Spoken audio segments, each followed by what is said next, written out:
যদি ডিহাইড্রেশন হয় অথবা জল অল্পতা হয় তার জন্য কি লক্ষণ কি দেখে আমরা বুঝতে পারি যে শিশুটি ডায়রিয়া থেকে জল অল্পতার লক্ষণগুলি দেখা গেছে আর কি। আমরা কখন বুঝবো? যে মুখ বা জিভ শুকিয়ে যাবে, 3 ঘন্টা বা তার বেশি সময় ধরে শিশু ইউরিন পাস পেচ্ছাপ করছে না, একই সঙ্গে জ্বর থাকতে পারে, 102 ডিগ্রি সেন্টিগ্রেড বা তার বেশি জ্বর হতে পারে আর কি। শিশু কান্না করছে কিন্তু চোখ দিয়ে জল পড়ছে না, সেটা হচ্ছে ডিহাইড্রেশনের একটা লক্ষণ। শিশু আস্তে আস্তে পাতলা পায়খানা করতে করতে নেতিয়ে পড়তে পারে, ঘুমাচ্ছন্ন হয়ে যেতে পারে আর কি। চোখ খুব সাংঘাতিক ডায়রিয়া হলে চোখ কোটরে ঢুকে যাবে, চোখটা ভিতরে ঢুকে যাবে, আমরা সানকেন আইজ বলি এটাকে আর কি। আজ আমি শিশুদের ডায়রিয়া এবং ডায়রিয়ার গৃহ চিকিৎসা সম্পর্কে কিছু প্রয়োজনীয় কথা বলবো আর কি। আগে দিনে 1 থেকে 3 বার বা তার বেশি যদি পাতলা পায়খানা হতো তখন সেটাকে ডায়রিয়া বলা হতো, কিন্তু আজকাল একবারও যদি স্বাভাবিকের থেকে বেশি পরিমাণে এবং জলের মতো বা পাতলা পায়খানা হয় সেটাকেই ডায়রিয়া বলা হয় আর কি। ডায়রিয়া কেন হয়? শিশুদের ডায়রিয়ার প্রধান কারণ হচ্ছে ভাইরাসজনিত সংক্রমণ। আমাদের যে খাদ্যতন্ত্র, ভাইরাসে আক্রান্ত হলেই ডায়রিয়া হতে পারে।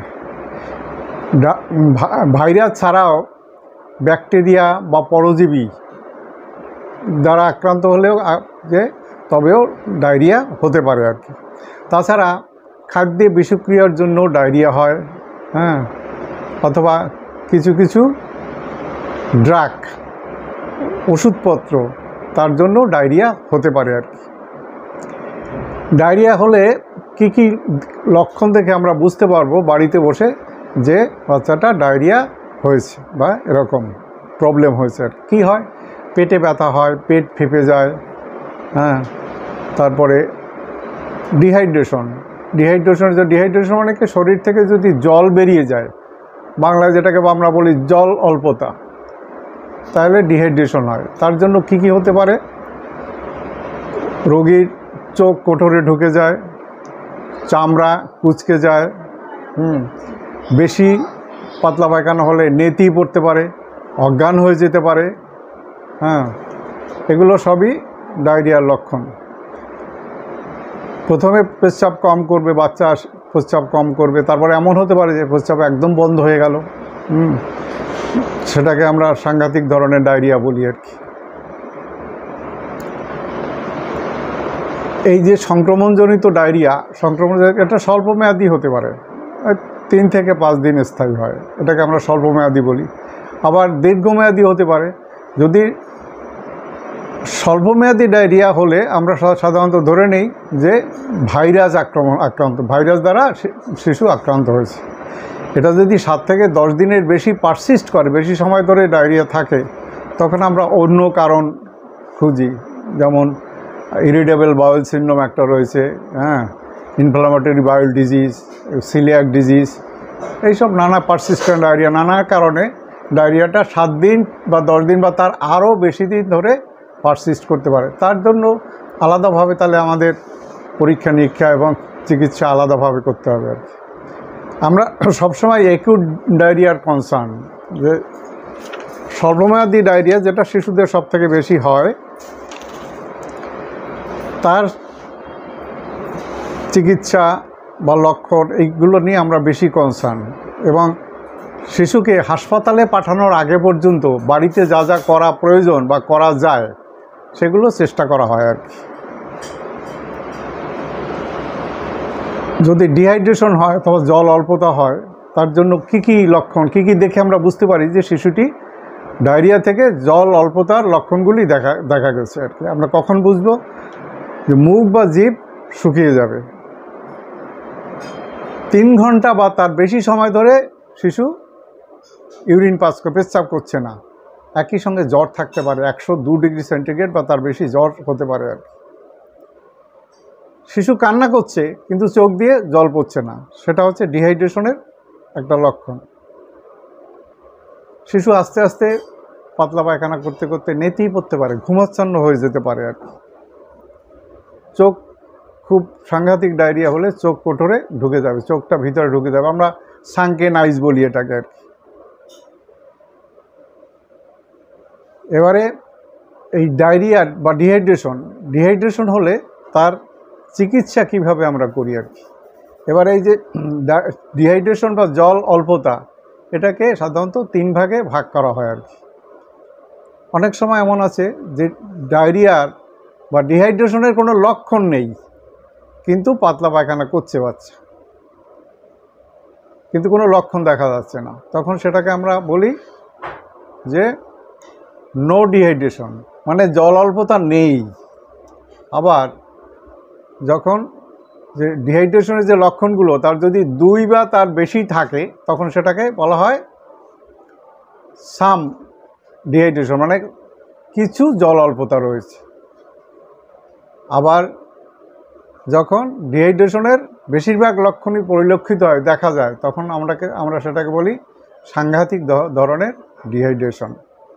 এবারে চিকিৎসা ব্যবস্থা হচ্ছে সেই জল অল্পতার প্রকারভেদে চিকিৎসা ব্যবস্থা আর কি। আমরা প্রথমে কি করি, যদি বাচ্চা বমি না করে একই সঙ্গে, তাহলে তার মানে নো ডিহাইড্রেশন, যেটা কোনো জল অল্পতা নেই, সেক্ষেত্রে চিকিৎসা হচ্ছে শুধু বুকের দুধ, ছোটো বাচ্চা হলে বুকের দুধ খাইয়ে যাওয়া, বড় বাচ্চা হলে নর্মাল খাবার, আর সাথে মাঝে মাঝে কিছু ওআরএস, ওরাল রিহাইড্রেশন সলিউশন, এটাই খাইয়ে যেতে।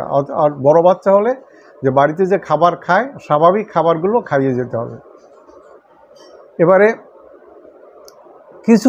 কিছু জল অল্পতা রয়েছে, এবং সাম ডিহাইড্রেশন যদি থাকে, সেখানে 2 বা তার বেশি লক্ষণ যদি থাকে ডিহাইড্রেশনের, সেটাকে আমরা কিছু জল অল্পতা বলি আর কি। সেক্ষেত্রে চিকিৎসা কি প্রায় একই, নো ডিহাইড্রেশনের যা চিকিৎসা এখানেও প্রায় তাই।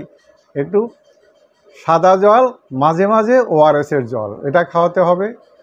বাড়িতে যেগুলো পাওয়া যায়, আমরা হোম চিকিৎসার কথা বলছি, যে বাড়িতে চিকিৎসা, সুতরাং বাড়িতে যে জিনিসগুলো পাওয়া যায়, যেটাকে আমরা বলি হোম মেড ওআরএস বা হোম অ্যাভেলেবেল ফ্লুইড, যেমন ডাবের জল, মুড়ি ভিজানো জল, হ্যাঁ, তারপরে ঘোল, হ্যাঁ, আবার বাড়িতে তৈরি করা যায়, সেটাকে বলা হয় হোম মেড ওআরএস, তৈরি করা যায়।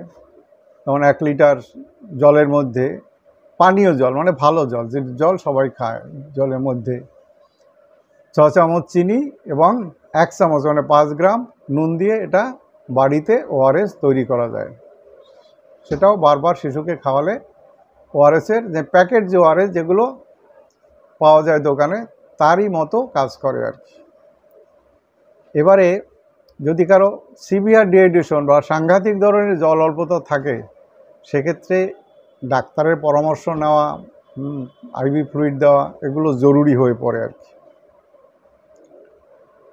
আর একটা, যদি জল অল্পতা নেই এমন রোগী, অথবা কিছু জল অল্পতা রয়েছে, সাথে যদি বমি থাকে, পারসিস্টেন্ট বমি, বারবার বমি করেই যাচ্ছে, সেক্ষেত্রেও ইন্টারভেনাস স্যালাইন বা ফ্লুইড না দিয়ে অন্য কোনোভাবে চিকিৎসা করা যায় না।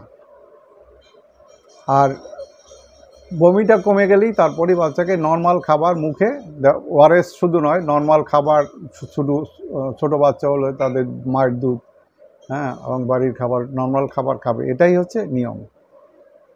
এবারে কখন আমরা অ্যান্টিবায়োটিক দেই ডায়রিয়ার ক্ষেত্রে, কখন আমরা অ্যান্টিবায়োটিক দিই? যখন আমি সন্দেহ করব আমরা যেটা ব্যাকটেরিয়া বা পরজীবী দ্বারা আক্রান্ত হতে পারে আমাদের খাদ্যতন্ত্র, তখন আমরা অ্যান্টি প্যারাসাইটিক বা অ্যান্টিবায়োটিক আমরা প্রয়োগ করি সিলেক্টিভ কিছু কিছু ক্ষেত্রে।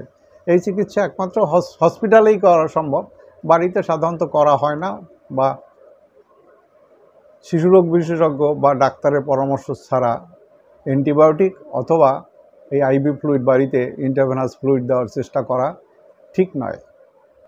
কখন আমরা শিশুকে ডাক্তারের কাছে পাঠাবো বা হাসপাতালে পাঠাবো?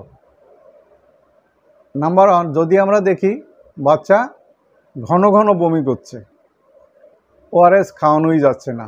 নাম্বার 2, যদি পায়খানার সঙ্গে রক্ত পড়ে, সেটাকে আমরা সাধারণত সন্দেহ করি যে বেসিলারি ডিসেন্ট্রি বা ব্যাকটেরিয়া সংক্রান্ত ডায়রিয়া থাকতে পারে, যখন পায়খানার সঙ্গে রক্ত পড়বে।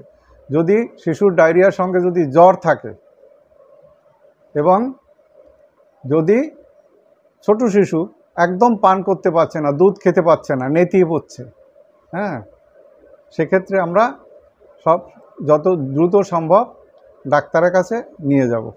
এবং ডাক্তার বা হাসপাতালে নিয়ে যাওয়ার আগে পর্যন্ত চেষ্টা করতে হবে ছোট শিশু হলে মায়ের বুকের দুধ খাওয়ানো।